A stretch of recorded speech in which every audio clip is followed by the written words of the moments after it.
Radhe Radhe everyone, आप सभी का आपके अपने चैनल पर बहुत बहुत स्वागत है। आज मैं आप सभी की रिक्वेस्ट पर लेकर आई हूं कि हमें करवा चौथ के व्रत के टाइम, व्रत के दिन कैसे वायना निकालना चाहिए, किसको देना चाहिए, कब देना चाहिए, सभी जानकारी मैं आपके साथ शेयर करूंगी। और साथ ही मैं शेयर करूंगी कि हमें करवा चौथ की थाली कैसे लगानी चाहिए। तो चलिए हमारे वीडियो को शुरू करते हैं। तो देखिए, वायने के लिए आप जिसको देने वाले हैं पहले उसकी पसंद और नापसंद का आपको ध्यान होना चाहिए। अगर आप अपने रिश्तेदार को ही दे रहे हैं तो पता होगा, लेकिन अगर आप किसी को भी दे रहे हैं, जैसे पंडित को दे रहे हैं, ब्राह्मणी को दे रहे हैं, किसी भी सुहागन स्त्री को दे रहे हैं, तो आप फिर कुछ भी निकाल सकते हैं।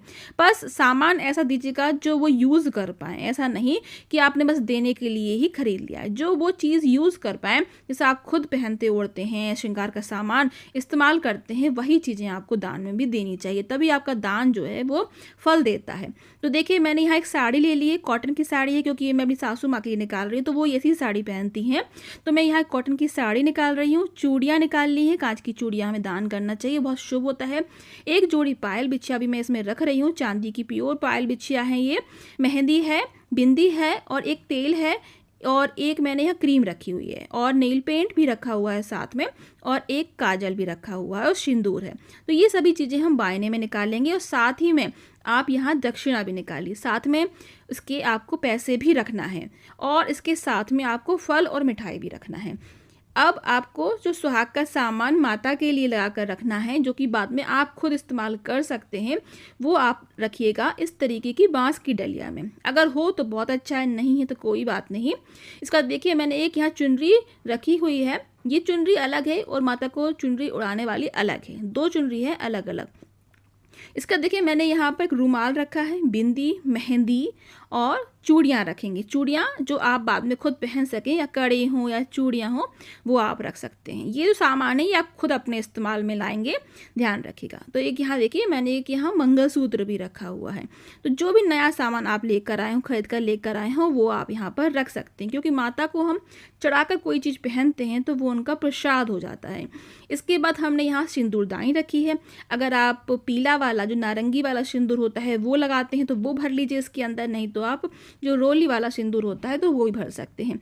एक जो होती है लिपस्टिक है, एक कांच है भगवान के लिए दिखाने के लिए, मेहंदी है, और यहाँ पर एक सिंदूर स्टिक वाला सिंदूर है, ये ध्यान रखिएगा। जो भी आप इस्तेमाल करते हैं वो रखिए। और एक पुष्प है, और थोड़ा सा दक्षिणा भी आप इसमें ज़रूर रख लीजिएगा। अब हम थाली लगाते हैं, जब हमें चंद्रदेव को अर्घ देना होता है। पूरी पूजा के बाद आप ये आरती की जो थाली होती है वो लगा सकते हैं, या फिर आप पहले भी लगा कर रख सकते हैं, जिससे कि जब चाँद निकलेगा तो बहुत ज़्यादा हड़बड़ी नहीं होगी। बस आपके पास पता होगा कि आपने ये रखी हुई है, तो बस झटपट जाकर छत पर आप पूजन कर सकते हैं। तो देखिए, थाली में सबसे पहले मैंने सफ़ेद चंदन रखा हुआ है, क्योंकि चंद्र देवता को हर चीज़ सफ़ेद सफ़ेद पसंद होती है, इसलिए सफ़ेद चंदन ज़रूर अर्पित कीजिएगा। और जो हमने लोटा जो करवा रखा था ना, उसमें मैंने आपको बताया था पूजा में, उसमें एक चांदी का सिक्का भी रखा था, उसी से हम अर्घ देंगे। ध्यान रखिएगा, जब भी आप उसको अर्घ दें वो नीचे ना गिर जाए, इस वक्त ध्यान रखिएगा। और वो जो जल है वो आपके पैरों तक ना छुए, आपके शरीर पर उसके छींटे ना आए, उस बात का ध्यान रखिएगा। अगर आपके पास चांदी का सिक्का नहीं है तो इस तरीके से आप कोई भी सिक्का डाल सकते हैं, और उसमें थोड़े से अक्षर डाल सकते हैं। और एक छलनी हमें रखनी है, सजी हुई छलनी ले लीजिएगा। अगर नहीं है सजी हुई तो आप किसी भी छलनी में, जो घर की छलनी होती है, उसी में गोटा वगैरह, लेस वगैरह लगा के तैयार कर लीजिएगा। और इस तरीके से कुशा घास होती है, ये 4 स्टिक आपको इसमें लगा लेनी है। अगर ये नहीं मिलती है आपको, बहुत सारे लोगों के प्रश्न आते हैं कि हमारे यहाँ नहीं मिल रही है, तो बिल्कुल भी घबराने की ज़रूरत नहीं है। जो भी सामग्री आपको आसानी से उपलब्ध हो जाए तो वो रख लीजिएगा। कोई भी एक मौसमी फल रख लीजिए। यहाँ पर एक कलावा रख लीजिएगा। ये कलावा बाद में आपको अपने पति को और आपको अपने पति से बंधवाना होता है, ध्यान रखिएगा इस बात का।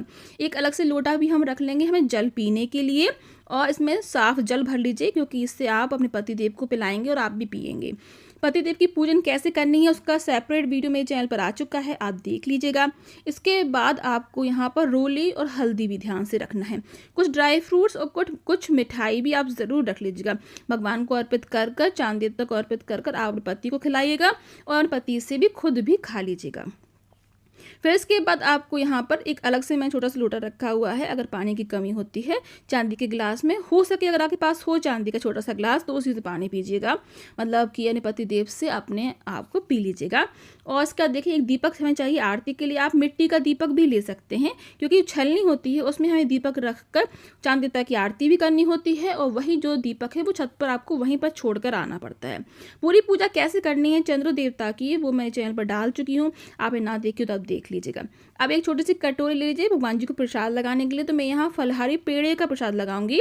आपके पास जो भी मिठाई हो या घर में आप लोग कोई पकवान बनाए हो तो वो रख लीजिएगा। तो यहाँ पर मैं रेडीमेड जो फलहारी पेड़े होते हैं वो रख रही हूँ। इसके बाद आपको यहाँ पर कुछ भी जो भी आपके पतिदेव आपको गिफ्ट देने वाले हों तो वो भी आप इसमें रख सकते हैं, नहीं तो अलग से भी रख सकते हैं। और दीपक जलाने के लिए घी की बाती का दीपक जलाइएगा, उसकी माचिस भी रख लीजिएगा। कभी कभी छोटी छोटी चीज़ें हम भूल जाते हैं, इसलिए थाली लगा कर रखते हैं तो हमें सब चीज़ें पता रहती हैं। कुछ पुष्प रख लीजिए, सफ़ेद पुष्प हो तो बहुत अच्छी बात है। अक्षत भी रख लीजिए। मैंने यहाँ पर अक्षत अभी रखी नहीं है, अभी मैं अक्षत रखूँगी। और इसके बाद आपको यहाँ पर ये सभी सामग्री रखने के बाद एक जल अलग से भी भरकर रख लीजिएगा। अगर कुछ कमी पड़ती है तो आपको बार बार उतर कर नहीं लाना पड़ेगा। तो यहाँ पर देखिए साबुत अक्षत आपको रख लेना, ध्यान रखिएगा टूटे हुए अक्षत नहीं होने चाहिए। और बाद में इन सभी चीज़ों का जो जो आप चढ़ाएंगे अर्पित करेंगे तो उन सबका आपको विसर्जन भी करना है। जैसे सीख वगैरह है ना, तो उनका हमें बाद में विसर्जन कर देना चाहिए। इस तरीके से ये पूरी सामग्री आपको लगाना है। बहुत ही सरल विधि है, मैंने पहले ही शेयर कर दी है कि सरल तरीके से कैसे करेंगे बिना कलश स्थापना के। आप करवा चौथ की पूजा अकेले अगर करना चाहते हैं तो वो वीडियो मेरे चैनल पर आ चुका है, अगर अभी तक आपने ना देखा तो देख लीजिएगा। और अगर आप चाहें तो कलश के साथ भी मैंने एक वीडियो शेयर की थी, वो भी आप देख लीजिएगा। जैसा भी आपको सुटेबल लगे, सरल लगे, आप कर लीजिएगा। पूरी पूजा विधि मैंने कुछ दिन पहले ही शेयर की है, आप देख लीजिएगा। बिल्कुल सरल विधि है, ये आप आसानी से घर पर कर सकते हैं। आप सभी को करवा चौथ की बहुत बहुत शुभकामनाएं। आप सभी का व्रत सफल हो, सच्चे मन से ये व्रत रखिएगा। सुबह संकल्प लेकर ये जो पूजा है वो शाम को की जाती है। कथा भी अवश्य रूप से सुन लीजिएगा, या फिर आप मेरे चैनल पर भी सुन सकते हैं, क्योंकि मैं खुद एक पंडित हूँ, तो आपको पूर्ण फल की प्राप्ति होगी। आप सभी का बहुत बहुत धन्यवाद। आप सभी की करवा चौथ की व्रत बहुत अच्छे से जाए, मैं यही प्रार्थना करती हूँ। माता करवा हम सभी पर अपना आशीर्वाद सदैव बनाए रखें।